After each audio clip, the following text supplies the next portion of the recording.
সালাম আলাইকুম গাইস, ছোট একটি ভিডিও নিয়ে আসলাম। যারা নতুন থ্রেডে তাদের জন্য এখানে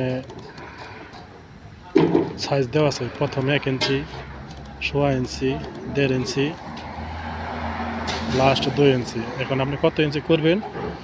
আমি এখানে 1.5 ইঞ্চি করবো। আমি 1.5 ইঞ্চিতে ডাই লাগাইছি। লাগানোর পরে এটাকে জোরে জাতাতে লাগিয়ে নেবেন। লাগানোর পরে মেশিনটা চালু দিয়ে তারপরে থ্রেড করবেন।